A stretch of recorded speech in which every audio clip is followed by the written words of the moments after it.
कौसल्या सुप्रजा रामः पूर्वा सन्ध्या प्रवर्तते। उत्तिष्ठ नरशार्दूल कर्तव्यं दैवमाह्निकम्। कौसल्या सुप्रजा रामः पूर्वा सन्ध्या प्रवर्तते। उत्तिष्ठ नरशार्दूल कर्तव्यं दैवमाह्निकम्। उत्तिष्ठोत्तिष्ठ गोविन्द उत्तिष्ठ गरुडध्वज। उत्तिष्ठ कमलाकान्त त्रैलोक्यं मङ्गलं कुरु। उत्तिष्ठोत्तिष्ठ गोविन्द उत्तिष्ठ गरुडध्वज। उत्तिष्ठ कमलाकान्त त्रैलोक्यं मङ्गलं कुरु।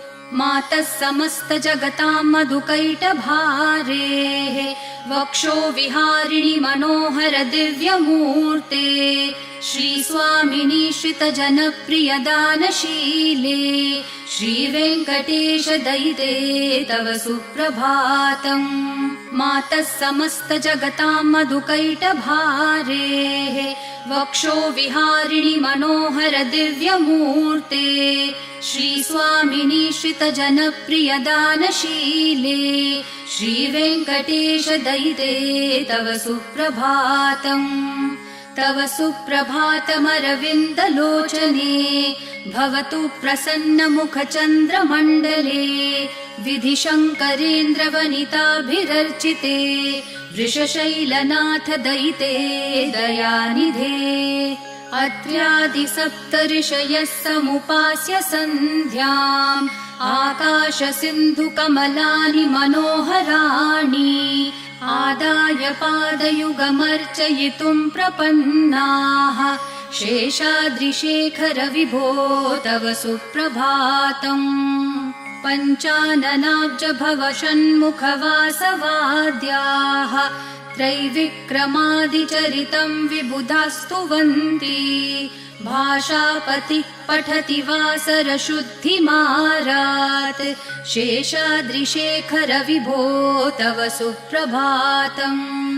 ईषत्प्रफुल्लसरसीरुहनारिकेलपूगद्रुमादिसुमनोहर पालिकानाम् आवाति मन्दमनिलः सह दिव्यगन्धैः। शेषाद्रिशेखर विभो तव सुप्रभातम्। उन्मील्य नेत्रयुगमुत्तम पञ्चरस्था पात्रावशिष्ठ कदलीफलपायसानि भूत्वा सलीलमथ केलिशुकाः पठन्ति। शेषाद्रिशेखर विभो तव सुप्रभातम्। तन्त्री प्रकर्ष मधुरस्वनया विपञ्च्या गायत्यनन्तचरितं तव नारदोऽपि। भाषा समग्रमसकृत्करचाररम्यम्।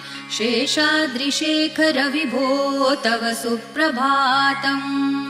भृङ्गावली च मकरन्दरसानुविद्ध झनकार गीतनिनदैः सह सेवनाय निर्यात्युपान्तसरसी कमलोदरेभ्यः। शेषाद्रिशेखर विभो तव सुप्रभातम्। योषागणेन वरदध्निविमथ्यमाने घोषालयेषु दधिमन्थन तीव्रघोषाः। रोषात् कलिं वदधते ककुभश्च कुम्भाः। शेषाद्रिशेखर विभो तव सुप्रभातम्। पद्मेशमित्रशतपत्रगतालिवर्गाः हर्तुं श्रियं कुवलयस्य निजाङ्गलक्ष्म्या।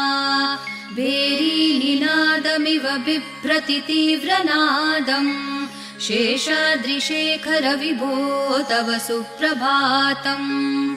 श्रीमन्नभीष्टवरदाखिललोकबन्धो श्री श्रीनिवास जगदैकदयैकसिन्धो श्रीदेवतागृहभुजान्तर दिव्यमूर्ते श्रीवेङ्कटाचलपते तव सुप्रभातम्।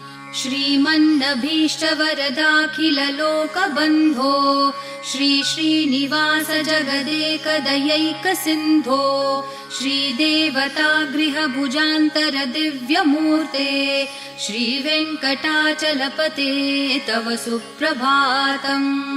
श्रीस्वामी पुष्करिणिकाप्लवनिर्मलाङ्गाः श्रेयोर्थिनो हरविरिञ्च सनन्दनाद्याः द्वारे वसन्ति वरवेत्रहतोत्तमाङ्गाः श्रीवेङ्कटाचलपते तव सुप्रभातम् श्रीशेषशैलगरुडाचलवेङ्कटाद्रिनारायणाद्रिवृषभाद्रिवृषाद्रिमुख्याम् आख्यां त्वदीयवसतेरनिशं वदन्ति श्रीवेङ्कटाचलपते तव सुप्रभातम् सेवापरः शिवसुरेश कृशानुधर्मरक्षोऽम्बुनाथ पवमानधनाधिनाथाः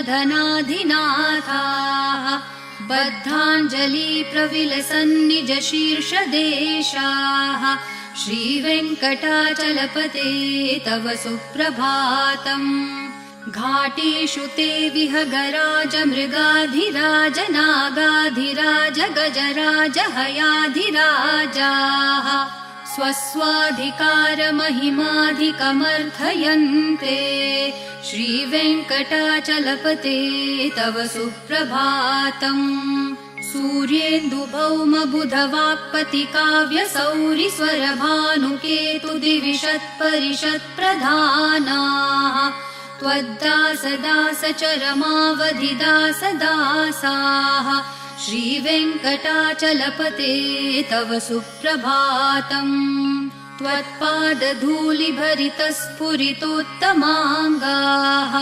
स्वर्गापवर्गनिरपेक्षनिजान्तरङ्गाः कल्पागमाकलनयाकुलतां लभन्ते श्रीवेङ्कटाचलपते तव सुप्रभातम् त्वद्गोपुराग्रशिखराणि निरीक्षमाणाः स्वर्गापवर्गपदवीं परमाश्रयन्तः मर्त्या मनुष्यभुवने मतिमाश्रयन्ते श्रीवेङ्कटाचलपते तव सुप्रभातम् श्रीभूमिनायकदयादिगुणामृताब्धे देवाधिदेव जगदेक शरण्यमूर्ते श्रीमन् अनन्त गरुडादिभिरर्चिताङ्घ्रे श्रीवेङ्कटाचलपते तव सुप्रभातम् श्रीपद्मनाभ पुरुषोत्तम वासुदेव वैकुण्ठमाधव जनार्दन चक्रपाणे श्रीवत्सचिह्न शरणागत पारिजात श्रीवेङ्कटाचलपते तव सुप्रभातम् कन्दर्पदर्पहर सुन्दर दिव्यमूर्ते कान्ताकुचाम्बुरुह कुड्मललोल दृष्टे कल्याण निर्मल गुणाकर दिव्यकीर्ते श्रीवेङ्कटाचलपते तव सुप्रभातम् मीनाकृते कमठकोल नृसिंहवर्णिन् स्वामिन् परश्वथ तपोधन रामचन्द्र शेषांश राम यदुनन्दन कल्किरूप श्रीवेङ्कटाचलपते तव सुप्रभातम् एलालवङ्गधनसार सुगन्धितीर्थम् दिव्यं वियत्सरिति हेम घटेषु पूर्णम् धृत्वाद्य वैदिकशिखामणयः प्रहृष्टा तिष्ठन्ति वेङ्कटपते तव सुप्रभातम् भास्वानुदेति विकचानि सरोरुहाणि सम्पूरयन्ति निनदैः ककुभो विहङ्गाः श्रीवैष्णवा सततमर्थितमङ्गलास्ते धामाश्रयन्ति तव वेङ्कट सुप्रभातम् ब्रह्मादयः सुरवराः समहर्षयस्ते सन्तः सनन्दनमुखास्तवथ योगिवर्याः धामान्तिके तव हि मङ्गलवस्तुहस्ताः श्रीवेङ्कटाचलपते तव सुप्रभातम् लक्ष्मीनिवास निरवद्य गुणैकसिन्धो संसारसागर समुत्तरणैकसेतो वेदान्तवेद्य निज वैभव भक्त भोग्य श्रीवेङ्कटाचलपते तव सुप्रभातम् लक्ष्मीनिवास निरवध्य गुणैकसिन्धो संसारसागर समुत्तरणैकसेतो वेदान्तवेद्य निज वैभव भक्त भोग्य श्रीवेङ्कटाचलपते तव सुप्रभातम् इत्थं वृषाचलपतेरिह सुप्रभातम् ये मानवः प्रतिदिनं पठितुं प्रवृत्ताः तेषां प्रभातसमयस्मृतिरङ्गभाजाम् प्रज्ञां परार्थसुलभां परमां प्रसूते इत्थं वृषाचलपतेरिह सुप्रभातम् ये मानवः प्रतिदिनं पठितुं प्रवृत्ताः तेषां प्रभातसमयस्मृतिरङ्गभाजाम् प्रज्ञां परार्थसुलभां परमां प्रसूते कमलाकुचूचुककुङ्कुमतो नियतारुणतातुलनीलतनो कमलायतलोचनलोकपते विजयी भव वेङ्कटशैलपते कमलाकुचूचुककुङ्कुमतो नियतारुणतातुलनीलतनो कमलायतलोचनलोकपते विजयी भव वेङ्कटशैलपते स चतुर्मुख षण्मुख पञ्चमुख प्रमुखाखिल दैवतमौलिमणे शरणागतवत्सल सारनिधे परिपालय मां वृषशैलपते अतिवेलतया तव दुर्विषहै अनुवेलकृतैरपराधशतैः भरितं त्वरितं वृषशैलपते परया कृपया परिपाहि हरे अधिवेङ्कटशैलमुदारमते जनताभिमताधिकदानरतात् परदेवतया गदितान्नगमै कमलादयितान्न परं कलये कलवेणुरवावशगोपवधू शतकोटिवृतात् स्मरकोटिसमात् प्रतिवल्लविकाभिमतात् सुखदात् वसुदेवसुतान्न परं कलये अभिराम गुणाकरदाशरथे जगदेकधनुर्धर धीरमते रघुनायक राम रमेश विभो वरदो भवदेव दया जलदे अवनीतनया कमनीयकरं रजनीकर चारुमुखाम्बुरुहम् रजनीचरराजतमो मिहिरं महनीयमहं रघुराममये सुमुखं सुहृदं सुलभं सुखदं स्वनुजं च सुखाय ममोघशरम् अपहाय रघुत्वहमन्यमहं न कथञ्चन कञ्चन जातु भजे विना वेङ्कटेशं ननाथो ननाथ सदा वेङ्कटेशं स्मरामि स्मरामि हरे वेङ्कटेश प्रसीद प्रसीद प्रियं वेङ्कटेश प्रयच्छ प्रयच्छ विना वेङ्कटेशं ननाथो ननाथ सदा वेङ्कटेशं स्मरामि स्मरामि हरे वेङ्कटेश प्रसीद प्रसीद प्रियं वेङ्कटेश प्रयच्छ प्रयच्छ अहं दूरतस्ते पदाम्भोजयुग्म प्रणामेच्छयागत्य सेवां करोमि सकृत्सेवया नित्यसेवाफलं त्वं प्रयच्छ प्रयच्छ प्रभो वेङ्कटेश अज्ञानिना मया दोषान् अशेषान् विहितान् हरे क्षमस्व त्वं शेषशैलशिखामणे अज्ञानिना मया दोषान् अशेषान् विहितान् हरे क्षमस्व त्वं शेषशैलशिखामणे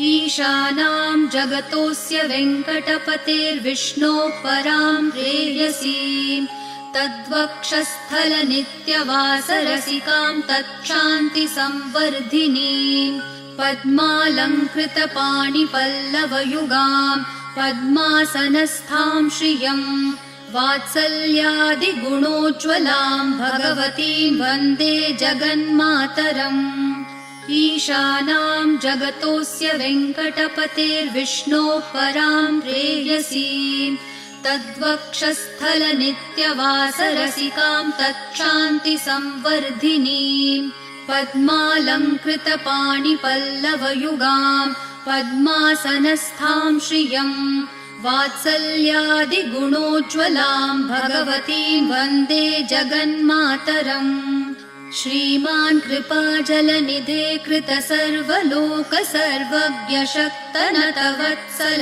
सर्वशेषिन् स्वामिन् सुशीलसुलभाश्रितपारिजात श्रीवेङ्कटेश चरणौ शरणं प्रपद्ये श्रीमान् कृपाजलनिधे कृतसर्वलोकसर्वज्ञ शक्तनतवत्सल सर्वशेषिन् स्वामिन् सुशीलसुलभाश्रितपारिजात श्रीवेङ्कटेश चरणौ शरणं प्रपद्ये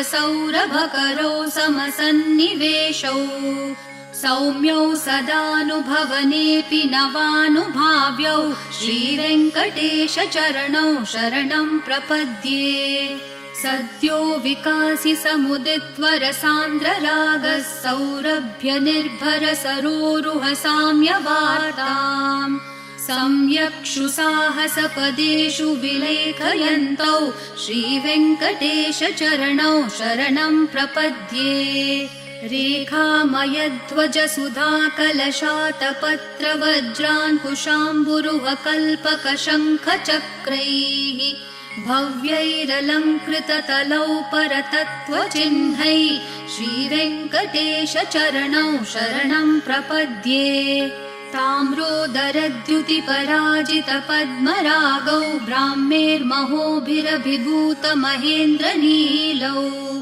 उद्यन्नखांशुभिरदस्तशशाङ्कभासौ श्रीवेङ्कटेश चरणौ शरणं प्रपद्ये सप्रेमभीतिकमलाकरपल्लवाभ्यां सम्माहनेऽपि सपदिक्लममादधानौ कान्ताववाङ्मनसगोचरसौ कुमार्यौ श्रीवेङ्कटेश चरणौ शरणं प्रपद्ये लक्ष्मीमहीतदनुरूपनिजानुभावन्नीलादिदिव्यमहिषीकरपल्लवानाम् आरुण्यसङ्क्रमणतः किल सान्द्ररागौ श्रीवेङ्कटेश चरणौ शरणं प्रपद्ये नित्यानमद्विधि शिवादिकिरीटकोटि प्रत्युक्तदीप्तिनवरत्नमःप्ररोहैः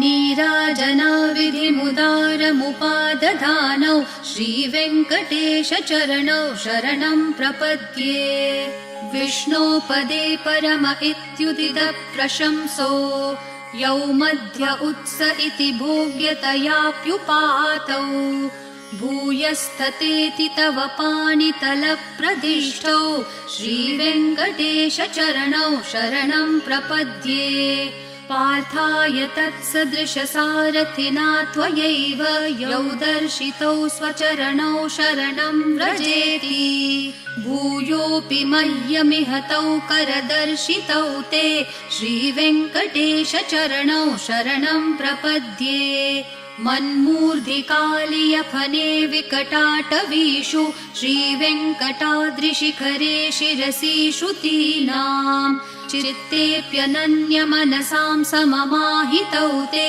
श्रीवेङ्कटेश चरणौ शरणं प्रपद्ये आम्लानहृष्यदवनीतलकीर्णपुष्पौ श्रीवेङ्कटाद्रिशिखराभरणायमानौ आनन्दिताखिल मनोनयनौ तवेतौ श्रीवेङ्कटेश चरणौ शरणं प्रपद्ये प्रायः प्रपन्नजनता प्रथमावगाह्यो मातुस्तनाविविशिशोरमृतायमानौ प्राप्तौ परस्परतुलामतुलान्तरौ ते श्रीवेङ्कटेशचरणौ शरणं प्रपद्ये सत्वोत्तरैः सततसेव्यपदाम्बुजेन संसारतारकदशार्द्रदृगञ्चलेन सौम्योपयन्तृमुनिना मम दर्शितौ ते श्रीवेङ्कटेशचरणौ शरणं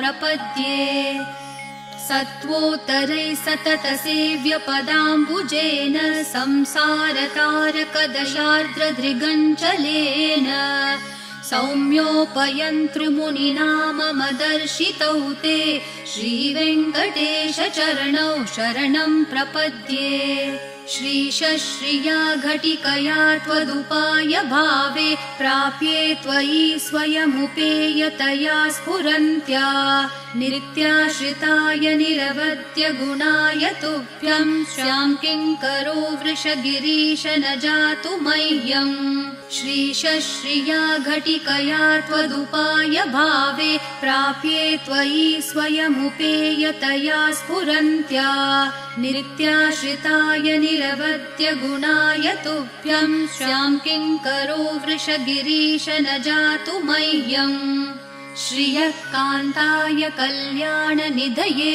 निधयेऽर्थिनां श्रीवेङ्कटनिवासाय श्रीनिवासाय मङ्गलम् श्रियः कान्ताय कल्याणनिधये निधयेऽर्थिनां श्रीवेङ्कटनिवासाय श्रीनिवासाय मङ्गलम् लक्ष्मी सविभ्रमालोकसुप्रविभ्रमचक्षुषे चक्षुषे सर्वलोकानां वेङ्कटेशाय मङ्गलम् श्रीवेङ्कटाद्रिशृङ्गाग्रमङ्गलाभरणाङ्ग्रये मङ्गलानां निवासाय श्रीनिवासाय मङ्गलम् सर्वावयवसौन्दर्यसम्पदा सर्वचेतसां सदा सम्मोहनायास्तु वेङ्कटेशाय मङ्गलम् नित्याय निरवध्याय सत्यानन्दचिदात्मने